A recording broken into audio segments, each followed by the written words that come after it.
Hi, I'm Meta Spencer. I want to talk tonight about Lebanon because I have two friends who are concerned about that country. It's been in very bad shape for a while, and now it's in really a big crisis. So two of my friends are available to talk on the subject, who neither one of them is Lebanese, but they're both Middle Eastern, and they certainly know their way around that part of the world. In Ottawa, Mustafa Bahran is a former Minister of Agriculture, of Energy and Electricity in Yemen. And for the last several years, he's been living in Ottawa. He's been teaching as a professor at the University of Ottawa or Ottawa? Carleton University. So, hi, Mustafa, how are you?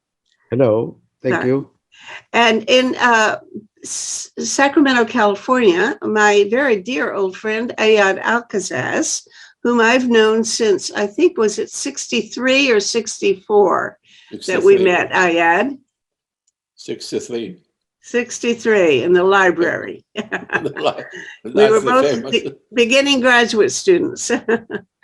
Okay, so Ayad is from Iraq. And he's been teaching courses at the Sacramento State University. Is that what it's still called? Officially, California State University at Sacramento, officially. Right. Okay. But the name's Sac State. Okay, Sac State. But he's a sociologist, and so he's just finished teaching his class for the day. So, hi, Ayad, how are you? Oh, what? Fine. Great. How are you doing? It's good to see you again. Good to see you again. Okay, so we're going to have a talk about Lebanon. What has been going wrong in Lebanon in the last year or two? Let me first say that Beirut, as you said, was and still a beautiful city, except the crisis. It's one of the best three cities I love worldwide. Okay. So Beirut is a beautiful city, and the Lebanese people are very beautiful people. But the problem is, like anywhere else, usually the politicians are the problem. So currently, the crisis in Lebanon has been a long-term crisis the last few years, and it's an economic crisis at the heart. The standard of living of the average Lebanese has gone so down, the value of the Lebanese lira has dropped to the extent that upper middle class Lebanese are not able to they're close to sort of not surviving. I spoke the other day with a colleague of mine who's a nuclear chemist, and he's supposed to be a man of status, and he's in his daya, means his village, and he says we're barely surviving, Mustafa. Yeah, unless you are part of the elite, part of this. What can we say? Brothers, enemies that are enemies, but in the same time, they all of them coalesce to control the people. That's the problem. And that's the basic problem is economic, and the inability of the state of Lebanon. The Lebanon as a state is collapsing. The government, the cabinet for the last 13 months did not exist. There was no cabinet. They couldn't form a cabinet. Finally, they formed the cabinet 1.5 months ago or so, in September, and it lived for 1 month and entered into two crises. And now it's at stalemate, and nobody's able to do anything. And the economic crisis is deepening and deepening. Add to that, a big part of the money coming into Lebanon comes from the Gulf states, from the GCC. You have hundreds of thousands of Lebanese working in the GCC. And you have the GCC states helping Lebanon now and then, the country of Lebanon financially. And with the current crisis between the GCC and Lebanon, this is all either collapsing or under threat. Okay, So this, let me back you up a little bit and ask you a simple question. What are the states in the GCC? And Saudi Arabia, wait a minute, what does even the GCC stand for? Well, that's an acronym that a lot of people won't know, including me. Gulf Cooperation Council. And that's an economic entity, cooperative. Economic, political. It's not a state, though. No. It's like the EU. It'd be like the EU. Okay, all right. But it's even less than the EU because there is no common, like, House of Representative or something, no common parliament. But they have regular committees and regular meetings and so on. So it's an economic and political. So what countries are in it? These are Saudi Arabia, United Arab Emirates, Oman, Kuwait, and Qatar. And is this because, are they all oil states? Yep, exactly. But some oil states are not in it. No, these are oil Arab state in the Arabic Peninsula. Okay. So they have geographical reasons as well. Thank you. Okay, got it. So the GCC, yeah. So the GCC is where a lot of Lebanese work. Lebanese are very qualified people. So they do a lot of good jobs in Saudi Arabia and Emirates and Qatar, everywhere. And the money they transfer to their families and coming from the GCC is a major income for Lebanon. In addition to that, the Lebanese government over the years has been always tapping into the GCC to help their, whenever there is a shortcoming in terms of budget. Okay. Now, since Iran came into the picture with the dominance of Hezbollah in Lebanon, the GCC has started to sort of be removed from Lebanon. When Iran has started to control Lebanon through Hezbollah. Right, okay. And the GCC gradually has been removed, really, practically speaking, from Lebanon. And it's reached now a critical point in which maybe the GCC entirely will be out of Lebanon. The GCC influence. Okay. But the Hezbollah is still, if there's any power there in Lebanon, it's Hezbollah. It's the major power, yes.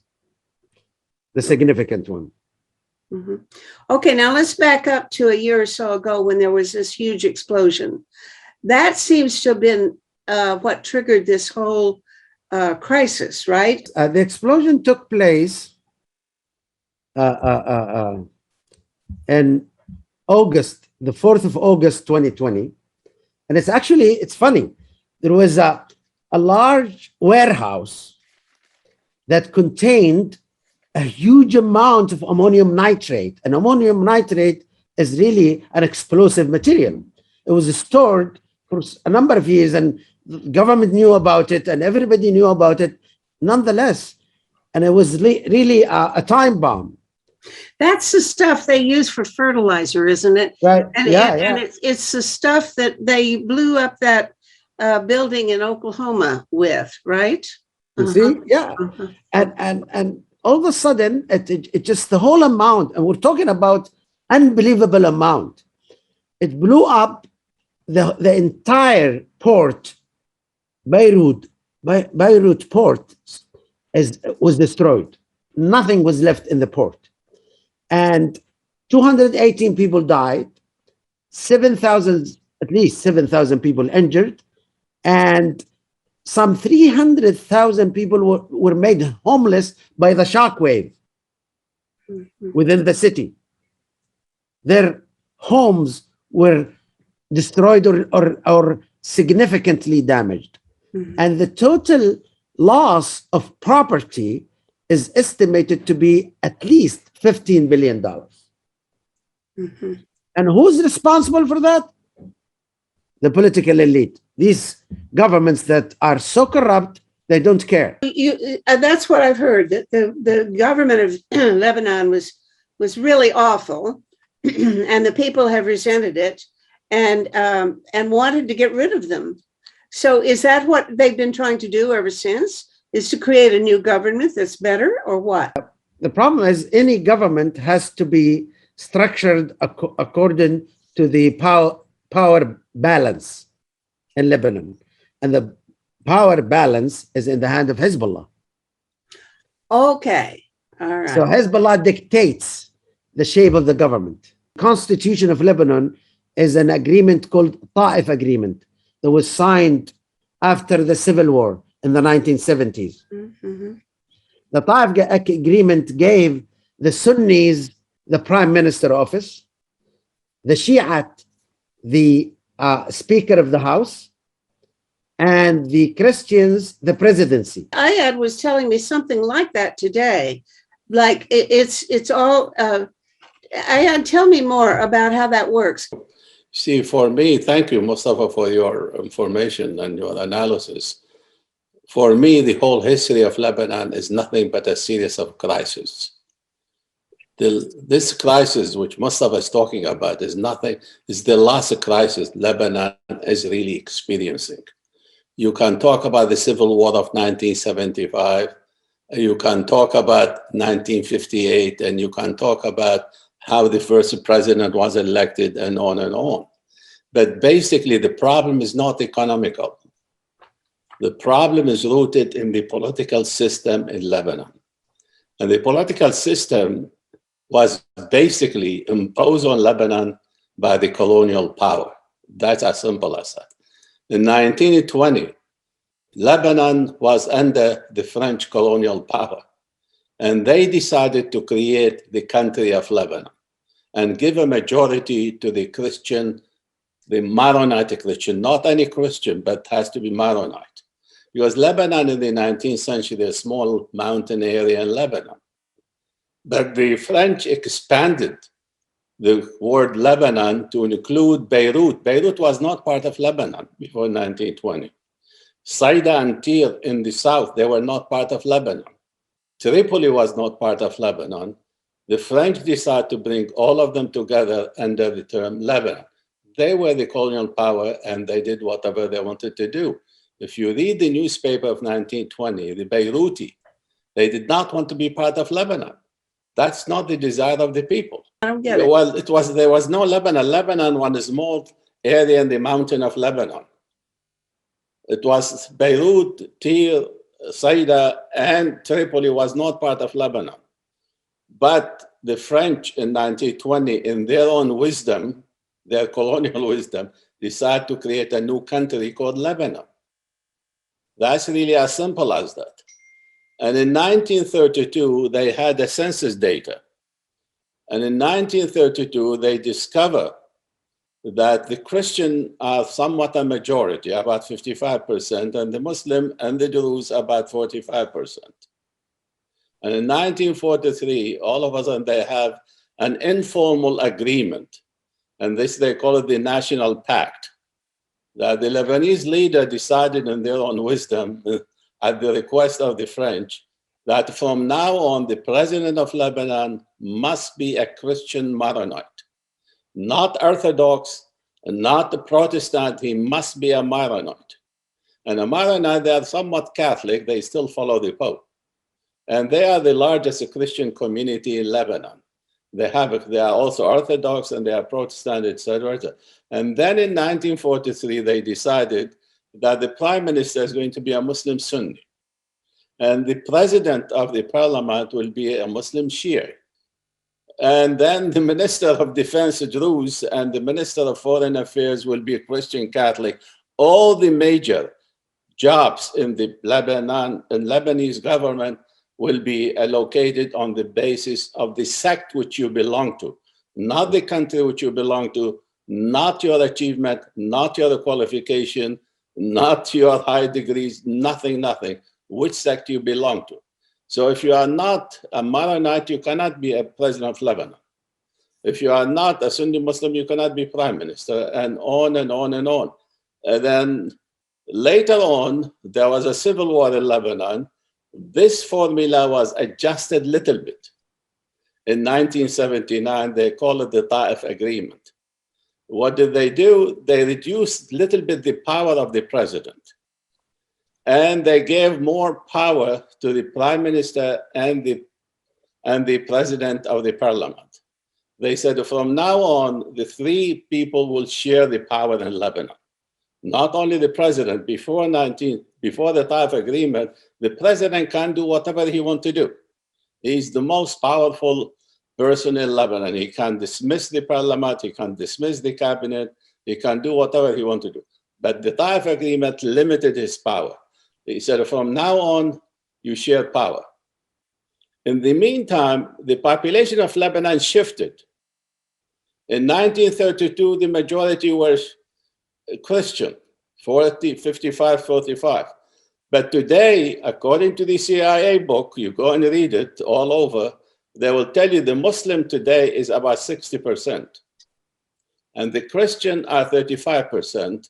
And then there are the Druze who are not Muslim, but many times they put them with the Muslim about 5-6% of the population. Mm-hmm. So there is a kind of, the population is moving in one direction, but the political formula is not changing to reflect the change in the population. Now today, the largest religious community in Lebanon, and that's part of the problem of Hezbollah, that the largest Muslim community in Lebanon are the Shia Muslim. The second largest religious community in Lebanon are the Sunni Muslim, and the third largest religious community in Lebanon are the Christian. But yet, the president in the hand of the Christian, the prime minister in the hand of the Sunni, and the Shia is the president of the parliament. I mean, their number is they are more numerous than any other group, but their power is somewhat limited. And that is, by the way, the problem in Lebanon. It's all rooted in the political structure of Lebanon. What difference does it make when it comes to the policy decisions that these people make? For example, let's take the U.S., where the president today is a Catholic, mm-hmm. and he's got to make some decisions about climate change. And let's see. Now, for example, there's also this issue about abortion. Now, the U.S., some of the people in the church are saying he's not a good Catholic because he's okay with abortion. So he goes contrary to his own religious authority in order to just make the kind of political decisions that are right. And when it comes to something like climate or the economy or things like that, his religion is totally irrelevant. It's not very often that a person's religion really enters the picture. What difference does it make if you have a Muslim, a Catholic, a Jew, whatever, an atheist as president of the US? It doesn't make any difference. Now, why does it make any difference in Lebanon? Because the way people behave in Lebanon very differently from the way they behave in the US or some other country. Because when you are the prime minister of Lebanon, who happened to be a Muslim Sunni, then he is catering to his own sect. He's not catering to Lebanon as a country. When he is the president of the parliament, he's basically catering to his own sect. I mean, the survival in Lebanon is to protect your sect. There are a minority of people who start emerging on the scene, which most of us talked about it. They don't like the system. And they think that is the reason why Lebanon is being backward. It takes about a year to form a government. Not only that, after a few weeks, now they cannot function. Now, you're from Iraq, and now clearly there's a difference between the Shias and the Sunnis in Iraq. Is that comparable to what's happening in Lebanon? In other words, if you're a Shia in Iraq, is it really, really that important? Is it so important that it makes more difference than what the government policies are for the country? This is a very interesting point, because the American introduced this system into Iraq today.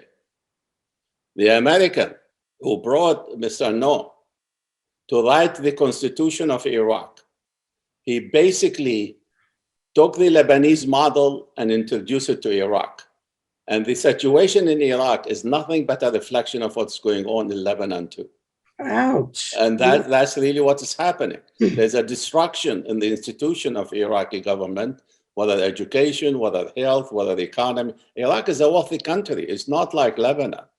It is the second largest producer of oil in the Middle East. And they have one of the largest reserve of oil, 150 billion. Where is the Iraqi money? The corruption is dime a dozen. In Iraq today, you cannot survive unless if you are sectarian. There are a lot of non-sectarian people, but they have to be sectarian to protect themselves. And I really think this is also the situation in Lebanon. In order to survive, you have to be sectarian.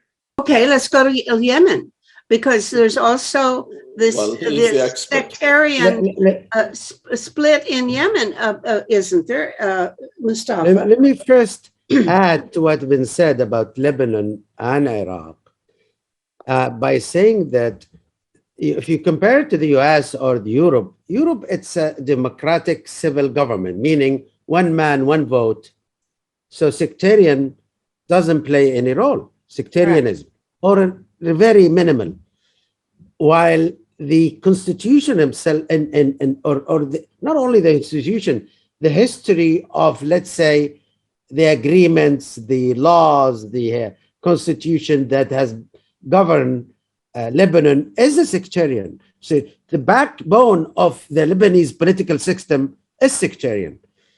Prior to the Gulf War, the Iraq was a dictatorship, but was not a sectarian. But after the Gulf War, as Ayad, thank you very much. I loved what you said, Ayad. Well, as Ayad said, the American copied, so to speak, the Lebanese system, not exactly, but similar, and put it in Iraq, and Iraqi people now have to act to protect themselves in a sectarian manner, politically speaking. And that's the problem. So if the system deals with the human beings, one man, one vote, there will be no problem, no sectarianism. Mm-hmm. Mm-hmm. Now, let me go to answer your question about Yemen. No, Yemen is different. Yemen is not sectarian as of yet. And the whole problem in Yemen and the war and the crisis is there is some element of sectarianism, but it's not the driving force. But it is moving in that direction. But isn't that the difference between the Houthis and the others, or the government and so on, isn't that reflected? Isn't it a reflection of their sectarian religious differences? No, not at all. The Houthis are not even Zaydis. They don't represent the Zaydi. The Zaydi Shiite are about 27-30% of the population, and the Houthis are a small portion of the Zaydi Shiite that is closer to the Jafari or the I don't know how we call it, Ethna Ashari or 12. The 12ers, yeah. The 12ers sect. So, but let me tell you this, and I am Yemeni. Yemen war is about power and wealth. Sectarianism is a small element of it. It does exist, a small element, but the sad truth is that element is increasing year by year. But it's not yet there. Not the same case like Iraq and Lebanon yet. Okay, but they're all Muslim, right? Whereas in Lebanon, you've got the Maronites and you've got the Druze and stuff. Are they subjected to the same kind of sectarian loyalties and fanaticism as these various sects of Muslims, or not?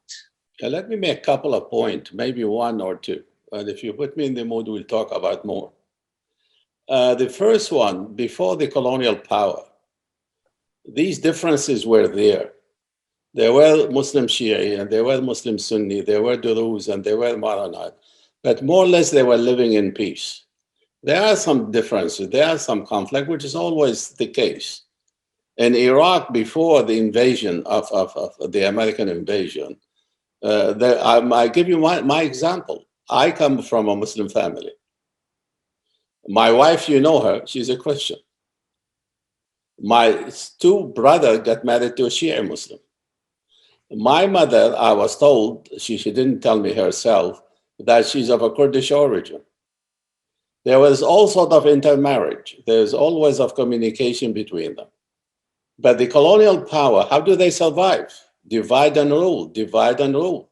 I was told, and I wasn't there, so I cannot give you a document, by the people who came from Iraq, when the American came to the Iraq and they start hiring people, they start asking them about their sect. It never happened in the history of modern Iraq to ask a person. They may be hidden feeling, but they never ask openly the question, are you Shi'i or are you a Sunni? I mean, that was shocking for me. I mean, America, when they went there, they know what is going on in Iraq, and they try to exploit the tension or some conflict on occasion. Oh, you mean they did it, they made this a problem intentionally? They did it intentionally, and they intensified it intentionally. I mean, today, look what's happened in Iraq. The prime minister has to be Shia.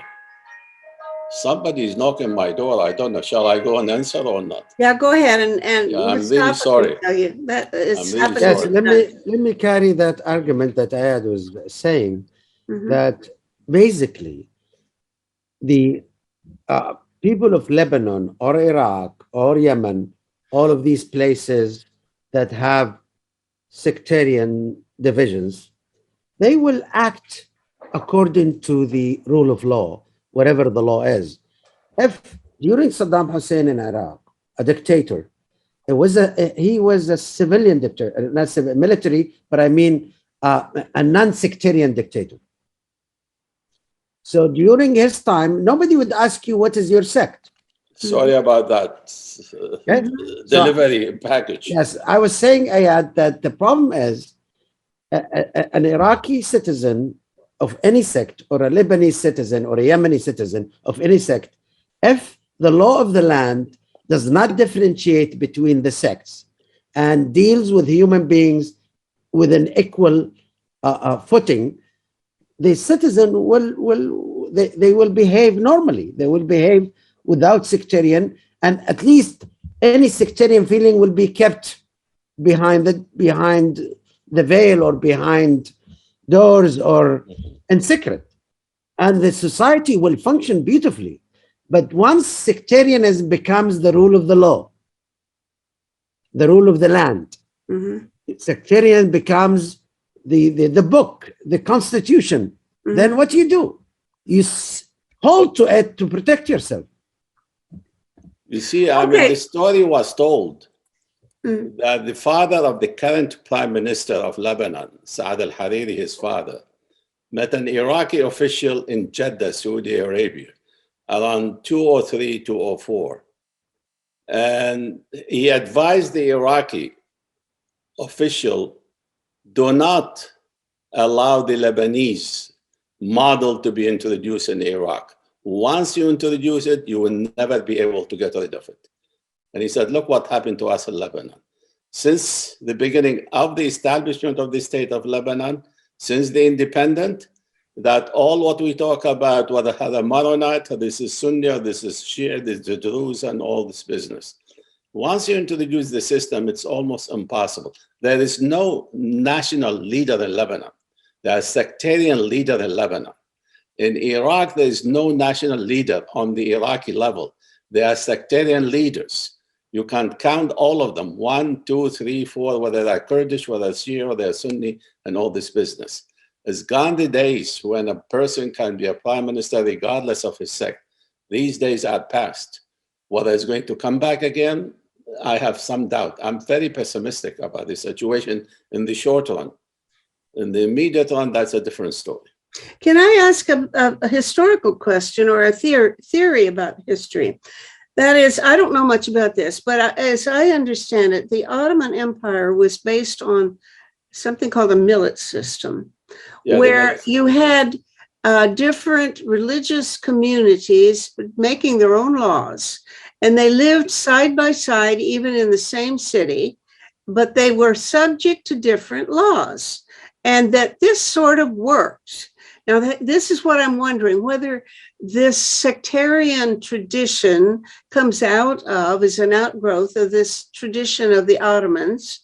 And it's not the only place in the world that has it. I think in India, for example, and maybe it's still the case, but they may be changing it, I believe, that it used to be anyway the case that the Muslims would have one set of family laws, and the Christians would have a different set of family laws, and the Hindus would have a different set, and probably the Sikhs, I don't know, would have. And what laws of inheritance and divorce and all these rules and rights of the family, private law, which ones applied to you depended on which religious community you were part of.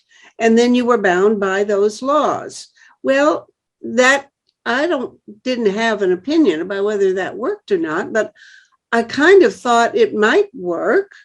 And I also based my opinion on the fact that the Ottoman system sort of worked, as far as I know. Now tell me, because I don't know enough to have that I've now expressed my ignorance. Straighten me out about what was really so. And is that Ottoman system part of the history of why Lebanon became sectarian the way it is? No. You see, the millet system has been going on in the Ottoman Empire probably since the 15th century. And it started at one community, two community. By the time it was demolished, I think there were about 18 different communities under the system. And if you read carefully what's going on in the millet system, it's basically a non-Muslim community, not Muslim community. Mm-hmm. And the non-Muslim community could be the Armenian community, it could be the Orthodox, it could be the Copt, it could be anything else. Now, one of the problems in that system is that a lot of these community has a foreign protectors, like the Orthodox in the Middle East. Who are the protector of the Orthodox? The Russian in those days. The Catholic in what we call today Lebanon. Who were they the protector? The French are the protector. The Druze in the Middle East. The Druze, they live not only in Lebanon, but also in Syria, and in those days in Palestine, and a little bit in Jordan, etc. Who are the protector? The English, England, and on and on and on. There is a lot, the Armenian, who are the protector, the Russian, and all this business. During the First Global War, there was an Armenian brigade fighting with the Russian army against the Ottoman and all this business. So, but the idea behind the millet system is really a good idea to allow some community a local autonomy, so they can practice their own tradition, their own culture, their own faith, etc., etc. But they are citizens at large of the Ottoman. And many of them, they move up on occasion and they reach up in the hierarchy. With the colonial powers I speak of 1920 and before and a little bit after, they demolished the system. Now we have a quote unquote nation state, which is really not a nation state. So we have Iraq, we have Syria, then we created Lebanon out of Syria, we created Jordan and out of Syria and all this business, etc. And the nation state, they tried. Some of them failed disastrously, but some of them moved slowly toward having citizenship for everybody, equal rights, equal opportunities, and on and on. But the crisis which take place in all these countries and the foreign intervention did not allow really these states to flourish. Now, why Iraq is destroyed? For what reason? Why Syria is destroyed? For what reason? Syria was economically doing very well before 2011. Why Libya is destroyed? Gaddafi, son of a bitch, but there are so many son of bitches. I'm not defending these people, but we use as an excuse in order to encourage more division and more tension. Libya is disbanded practically. Now there are 3 parts in Libya. Somalia, 3 parts. And Yemen, probably they are going to split it into 2. Maybe even a 3 if Hadramaut want to be different and all this business. Egypt is going to be splitted. I mean, Sudan will be splitted again. It's already been splitted. So, and all this business. I mean, the colonial power created this country not based on ethnic community. They brought many ethnic community and put them together. We call you Syria, we call you Iraq, we call you Egypt, or whatever it is. So the foreign power, it's not the only reason, but it's a major reason in the disaster which really taking place in that neighborhood. I don't understand the difference between why you think that having ethnic separate ethnic legal political systems, more autonomous, why that would work, but why religious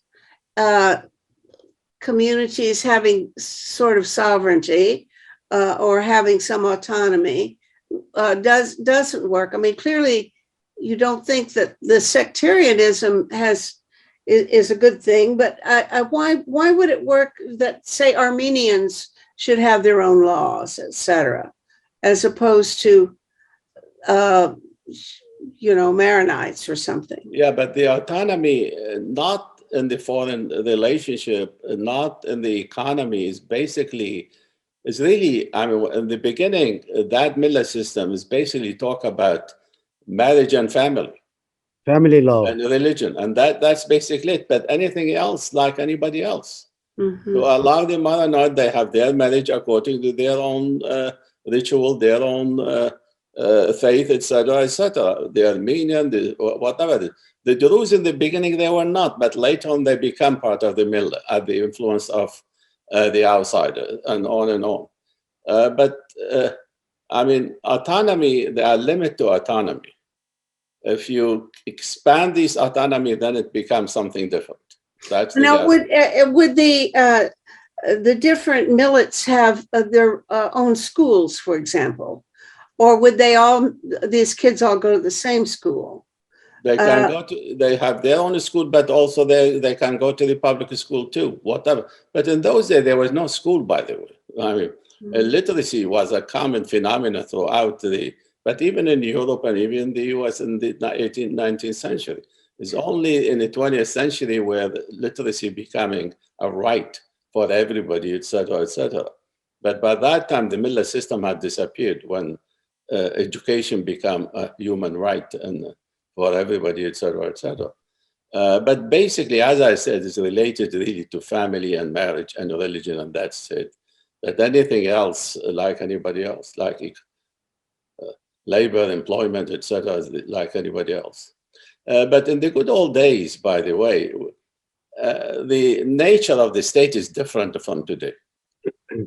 I mean, in the good old days, there's a lot of local autonomy, not necessarily based on religion, but based on the fact that the contact between the center and the periphery is very weak.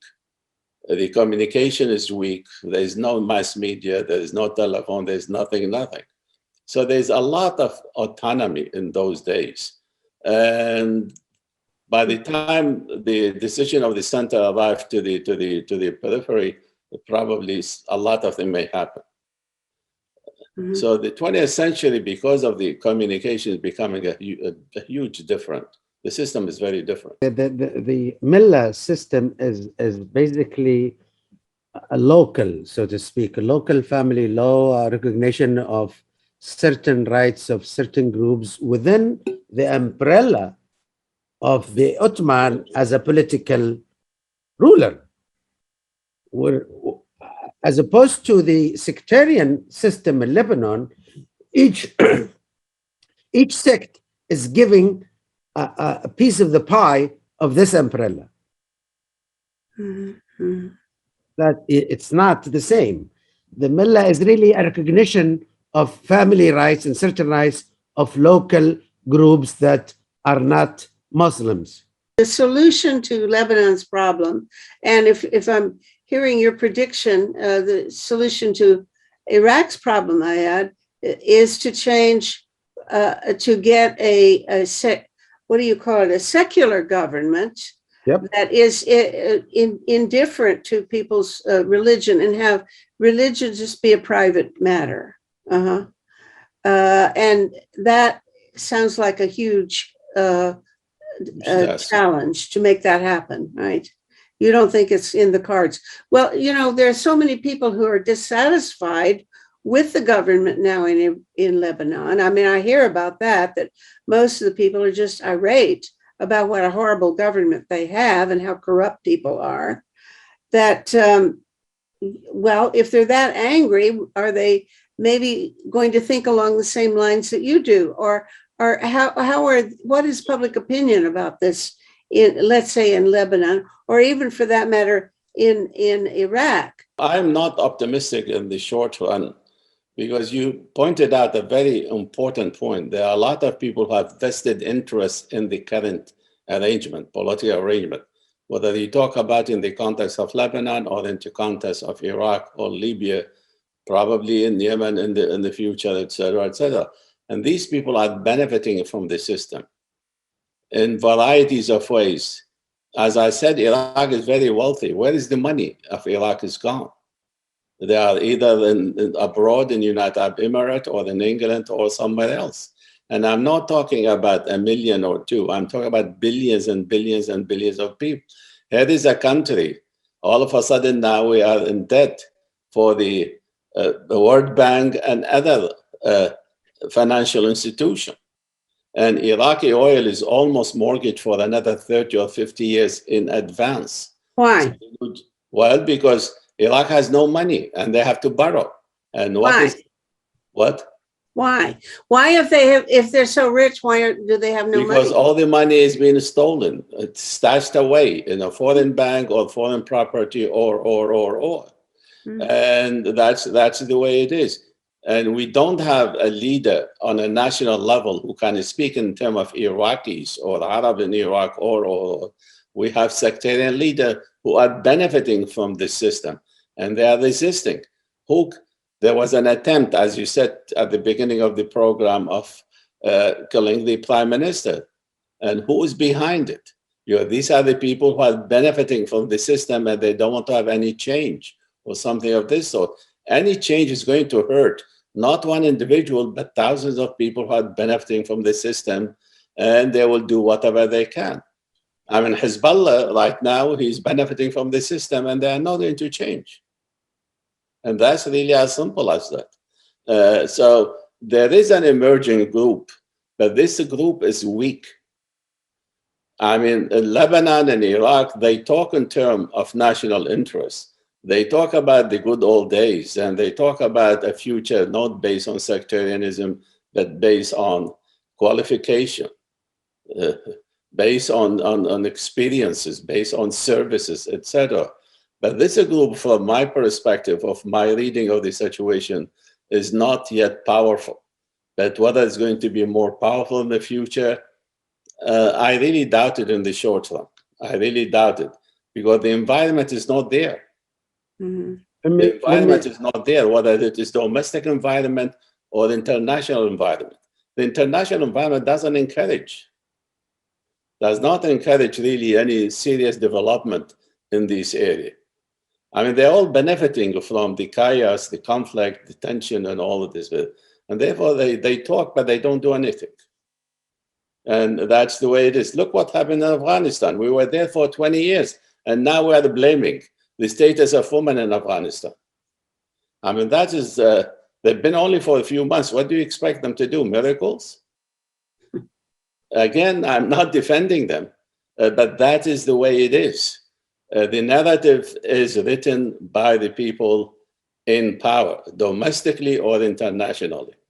But hopefully, I mean, my generation is gone. My generation is failed. Whether the new generation will be a little bit different, I hope so. There's always hope at the end of the tunnel. I'm not losing it completely. Let me inject some hope in the case of Lebanon. The case of Iraq, the problem with Iraq is the money. Lebanon does not have money, does not have oil, does not have. Iraq is the money and uh, uh,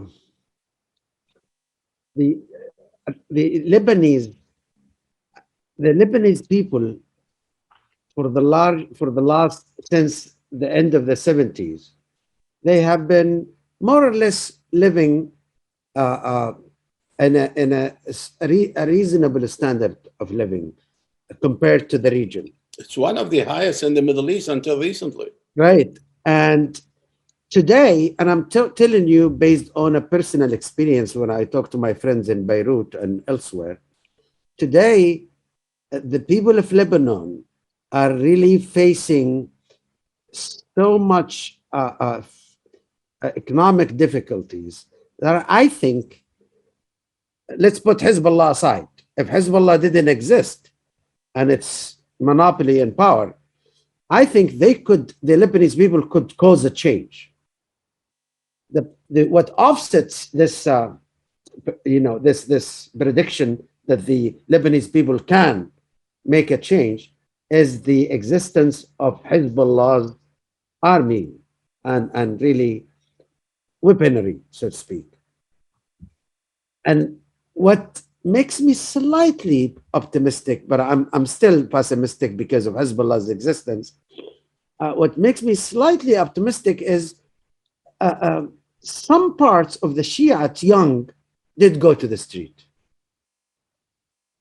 They did show up. They did demonstrate against all means all. Yeah, but hold on. This demonstration it wasn't against Hezbollah, right? What's the power of Hezbollah there? Hezbollah is all controlled by Iran, isn't it? You could say that. So here you have this basically an Iranian maintained army in Lebanon. Are the Hezbollah people themselves, the soldiers and so on, are they Lebanese or Iranian or a mixture or what? They're not the Lebanese. If there are Iranians, will be trainers and stuff like that. But, you see, a better question or a more interesting question: why Hezbollah rose in the power of Lebanon? I mean, there was no Hezbollah 50 years ago. Grievances. Yeah, the grievances of whom? The Shiite Muslim in Lebanon. Of Shiite they Muslim, were the least representative politically. They were the most poor, and the employment was very high among them. And that's as simple as that. And some leader emerged on the scene, including Musa Sadr and a few others, who galvanized these grievances into what we call today the Amal, which is represented by the president of the parliament, and Hezbollah. Hezbollah, for whatever reason, which we can talk about them if you want, establish a military element in that. And a lot of the military came from Iran, which gave them more power. And they were popular, by the way, among the Lebanese in the beginning. Yep. I mean, in 2006, with the Israeli war against Lebanon, the Hezbollah became so popular, not only in Lebanon, but everywhere. Look at this small party was withstanding Israel for the whole month, and they were lobbying missile and all this business, etc., etc. So we need to talk about the causes which allow Hezbollah to emerge as the real power now in Lebanon. Hezbollah now decide whatever they want to do in Lebanon. And if you don't agree with Hezbollah, that's the end of you. And that's what is happening in the current crisis. The prime minister, the president want Qardahi to resign. Hezbollah said, no way, Jose. Okay, the Hezbollah is not a sectarian organization, is it? It is sectarian. Yes. It's all about being Shia? Yeah, all about Shia, but not all the Shia of Lebanon, by the way, because there is another group called Amal group, which is somewhat they are not in a military, they don't have the military element like Hezbollah. Amal, and Amal, it's basically headed by the president of the parliament. They are a power too, but Hezbollah, that's a military outfit? No, Amal is not, but Hezbollah is, and that's what gave them the power. It is probably, maybe I'm wrong, Hezbollah are more powerful than the Lebanese army. Probably, but I cannot vouch for that. Why they're getting a lot of support from Iran. And Hezbollah is capitalizing on the Arab-Israeli conflict. They are against Israel. And this is still resonate among the Arab people. It resonate among some Lebanese, Syrian, Iraqi, etc., etc. So we need to talk about these causes. Until you deal with these causes, nothing's going to happen. Now, go back a few years, like 30 years or something, when Israel invaded Lebanon. What was that all about? Well, I mean, Israel invaded Lebanon many times. Well, but the first time, I mean, when Israel invaded Lebanon in 2006, that's the time when Hezbollah played a very important role in it. When they invaded Lebanon in the beginning and they went all the way to Beirut, Hezbollah practically was not in existence at that time. Yeah. So that invasion had mobilized in the beginning, by the way, when Israel invaded Lebanon, try to remember the year 78 or 7. Do you remember most of the year? No. I mean, it was 78 or whatever it is. Some of the Lebanese even welcomed them among the Shia. And then in a few months, they turned against them because they found out the Israelis are not liberated, they are an occupier. And that's the time. Why did that, back in that early invasion, why did Israel attack Lebanon? What was the issue? Well, the issue was very simple because there was the Palestinian Liberation Movement was in Lebanon, and they were clashing on the border. And Israel wanted to get rid of this clash of the border. And they blamed it that the Lebanese government was weak and they cannot do nothing about it. And they thought the Israelis take it in their hand and they can do the job by themselves. But you know what happened the rest of the story. No, I don't know what happened. What was the outcome? Well, there's a lot of atrocity. There's a lot of atrocity committed in that invasion, and including Sabra and Shatila. Over 1,000 people were killed by the Maronite with the guidance and with the support of the Israeli, etc. And so there's a lot of hubbub and there's a lot of noise and all this business. And then that's the time when the United Nations sent their own army to separate the Lebanese from the Israeli. But Israel continued to occupy a piece of land in South Lebanon.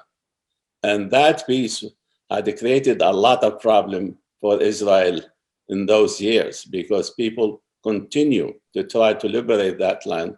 And that which ultimately led to 2006, when the Israeli invaded Lebanon to get rid of Hezbollah, but they couldn't. They tried to, by the way, but they couldn't. I mean, the war, if I remember correctly, about a month or more. And Hezbollah all of a sudden became a star throughout the Arab world, throughout all the Muslim world, or all the countries who oppose colonialism, etc., etc. But that image of Hezbollah went down since then. Yes, particularly when they went to Syria. See? To Syria, that's Once exactly. Hezbollah interfered in Syria. Yeah. And number two, when Hezbollah raised the arm inside Lebanon against the Lebanese people. Yeah. And the Hezbollah sort of cards have been shown, and Hezbollah capital among the Lebanese people and the Arabs in general has been decreasing since. Yeah. So the question, can we treat the roots of the problem? My feeling is that most of the time that what we do is cosmetic operation. We don't really go at the root and try to cut the problem.